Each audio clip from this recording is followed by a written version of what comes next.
ನೋಡಿ, ಇದು back length minimum ಏನಿರುತ್ತೆ ಬ್ಯಾಕ್ ಲೆಂತ್ 15 ಲೆಂತು ಅಂತ ಅಂದ್ಕೊಳ್ಳಿ, ಇಲ್ಲ 14.5 ಅಂತಲೇ ಅಂದ್ಕೊಳ್ಳಿ. ಓಕೆನಾ. ಇದನ್ನು ನಾನು ಫೋಲ್ಡಿಂಗ್ಗೆ ಹಾಕ್ಕೊಂಡಿದ್ದೀವಿ. ಇನ್ನು ನಾನು ಇಲ್ಲಿ ಫ್ರಂಟು ಮತ್ತು ಬ್ಯಾಕು ಎರಡನ್ನೂ ಮಾರ್ಕ್ ಮಾಡಿ ತೋರಿಸ್ತಿದ್ದೀನಿ.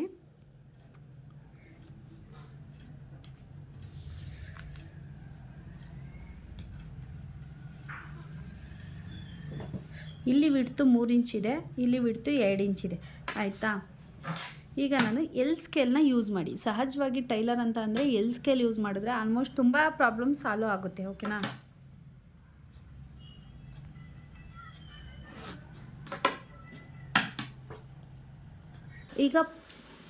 ಇವಾಗ ಫ್ರಂಟು ಡೀಪ್ 7 ಇಂಚ್ ಡೌನ್ ತೊಗೊಂಡಿದ್ದೀನಿ, ಬ್ಯಾಕು ಡೀಪ್ 10 ಇಂಚು ಡೌನ್ ತಗೊಂಡಿದ್ದೀನಿ. ಇದು ಆಲ್ಮೋಸ್ಟ್ ಪ್ರತಿಯೊಬ್ಬರ ಒಂದು ಮಿನಿಮಮ್ ಮೆಜರ್ಮೆಂಟು ನಾನು ತೋರಿಸ್ಕೊಡ್ತಿರೋದು.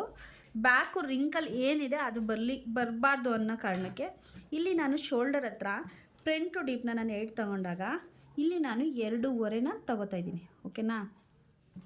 7 ಇಂಚು ಫ್ರಂಟು ಡೀಪ್ನ ತೊಗೊಂಡಿದ್ದೀನಿ. ಈ ರೀತಿ ಮಾರ್ಕ್ ಹಾಕ್ಕೊಂಡು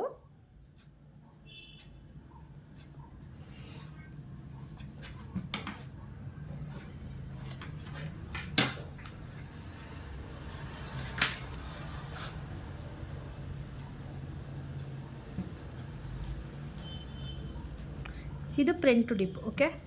ಇನ್ನು ನಾವು ಬ್ಯಾಕ್ ಡೀಪ್, ಬ್ಯಾಕಲ್ಲಿ ಎಷ್ಟು ಬ್ರಾಡ್ ಬೇಕು ಅಂತ ನೋಡ್ಕೊಳ್ಳೋಣ. ಇಲ್ಲ 6 ಇಂಚ್ ಬೇಕು, ಇಲ್ಲ 6.25, ಅಂದರೆ ಟೋಟಲ್ 6.5 ಈ ರೀತಿ ಬೇಕು ಅಂದರೆ ಬ್ರಾಡ್ ತೊಗೋಬೋದು. ನಾನು ಮಿನಿಮಮ್ ತೊಗೋತಿದ್ದೀನಿ. ಇಲ್ಲಿ ನಾನು 5.5 ಇಂಚು ಅಂದರೆ ಇಲ್ಲ 5.5 ಇಂಚು 6 ಇಂಚಷ್ಟು ಬ್ರಾಡ್ನ ತೊಗೋತೀನಿ. ಇದು ಮಿನಿಮಮ್ ಮೆಜರ್ಮೆಂಟು.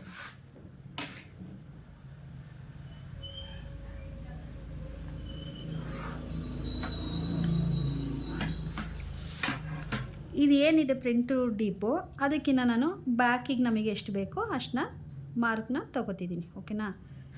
ಇಲ್ಲಿ ನಾವು ಫೋಲ್ಡಿಂಗ್ ಇದೆ. ಇನ್ನು ಇಲ್ಲಿಗೆ ಬಂದರೆ ಆರ್ಮೋಲ್ ಎಷ್ಟು ಬೇಕು ಅಂತ ಅನ್ನೋದಾದರೆ ನಾವು ಮಿನಿಮಮ್ 36 ಮೆಜರ್ಮೆಂಟ್ನ ಅಂದಾಜು ಮಾಡೋಣ. 36 ಮೆಜರ್ಮೆಂಟು ಈ ರೀತಿ ಬರುತ್ತೆ. 9ನೇ ಅಂದರೆ 1ನೇ 4 ಭಾಗ ಆಗಿ 9 ಇಂಚು. ಓಕೆನಾ. ಇಲ್ಲಿ 2 ಇಂಚು ವೇಸ್ಟ್ ಇರುತ್ತೆ. ಇಲ್ಲಿ ನಮಗೆ ಡೌನು 36 ಮೆಜರ್ಮೆಂಟಿಗೆ ಮಿನಿಮಮ್ ಡೌನ್ 5.5 ಅಷ್ಟು ಡೌನ್ ಬರುತ್ತೆ. ಇಲ್ಲಿ ನೋಡಿ, ಇಲ್ಲಿ 1 2 3 4 5 5.5 ಇಂಚಷ್ಟು ಡೌನ್ ಬರುತ್ತೆ. ಇಲ್ಲಿ ನೋಡಿ ಕಾಣಿಸ್ತಿರ್ಬೋದು.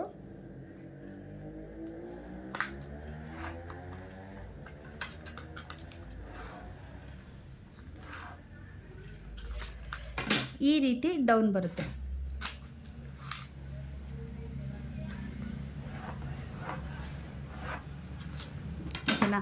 ಇವಾಗ ನಿಮಗೆ ರಿಂಕಲ್ ಫ್ರಂಟಲ್ಲೂ ಬರಬಾರ್ದು, ಬ್ಯಾಕಲ್ಲೂ ಬರಬಾರ್ದು ಅಂತಿದ್ರೆ ಈಗ ನಾವು ಇಲ್ಲಿ 1/4 ಇಂಚು ಒಂದು 2 ಪಾಯಿಂಟ್ ಅಷ್ಟು ಒಳಗೆ ತಗೊಂಡು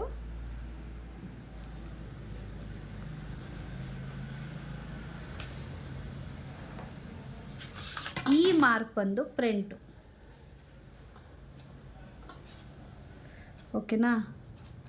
ಈ ರೀತಿ ಹೋಗಬೇಕು. ಇಲ್ಲಿ ಏನಿದೆ ನಾವು ಅದನ್ನು ಆಲ್ಮೋಸ್ಟ್ ಇಲ್ಲಿಗೆ ತಗೋತೀವಿ. ಅಂದರೆ ನಾವು ಒಳಗೆ ತಗೊಂಡಿಲ್ಲ ಅಂತಂದರೆ ಅದನ್ನು ನಾವು ಇಲ್ಲಿಗೆ ತಗೋತೀವಿ. ಅದು ಎಷ್ಟು ಬರುತ್ತೆ ಅಂತ ನಾನು ಇಲ್ಲೇ ತೋರಿಸ್ತೀನಿ. 1/2 ಇಂಚಷ್ಟು ಫ್ರಂಟು ಡೀಪು, 1 ಇಂಚಷ್ಟು ಬ್ಯಾಕ್ ಡೀಪ್ ಅಂತ ಇರುತ್ತೆ. ಈಗ ನಾವು ಈ ಬ್ಯಾಕ್ ಡೀಪ್ ಏನಿದೆ ಅಲ್ವಾ, ಇದನ್ನು ತಗೊಳ್ಳೋಣ ಬೇಡ. ನಾವಿಲ್ಲಿ ಏನು ಫ್ರಂಟಿಗೆ ತಗೋತಿದ್ವಿ ಅಲ್ವಾ, ಆ ಶೇಪ್ನ ತಗೊಳ್ಳೋಣ. ಇಲ್ಲಿ ಏನೈತಲ್ಲ 1-2 ಫುಟ್ಟಷ್ಟು, ಒಂದು ಟೆನ್ಷನಷ್ಟು ನಾವು ಒಳಗೆ ತೊಗೊಂಡಿದ್ದೀವಲ್ಲ, ಅದ್ರದ್ದು ಮಾತ್ರ ಫ್ರಂಟಿಗೆ ತಗೊಳ್ಳೋಣ. ಆಗ 1/2 ಇಂಚಷ್ಟು ಬರಲ್ಲ, ಇನ್ನೂ ಸ್ವಲ್ಪ ಕಡಿಮೆ ಬರುತ್ತೆ. ಇಲ್ಲಿ ರಿಂಕಲ್ ತುಂಬ ಕಡಿಮೆ ಆಗುತ್ತೆ, ಬ್ಯಾಕು ರಿಂಕಲ್ ಕಡಿಮೆ ಆಗುತ್ತೆ. ಇದು ಆಲ್ಮೋಸ್ಟ್ ಎಲ್ಲ ಬ್ಲೌಸ್ಗಳು ಮೆಜರ್ಮೆಂಟಿಗೂ ವರ್ಕೌಟ್ ಆಗುತ್ತೆ. ನೀವೊಮ್ಮೆ ಟ್ರೈ ಮಾಡಿ. ಇಷ್ಟ ಆದರೆ ಲೈಕ್ ಕೊಡಿ, ಕಮೆಂಟ್ ಮಾಡಿ ಅಂತ ಹೇಳ್ತಾ ಇವತ್ತಿನ ವಿಡಿಯೋ ಇದಾಗಿತ್ತು.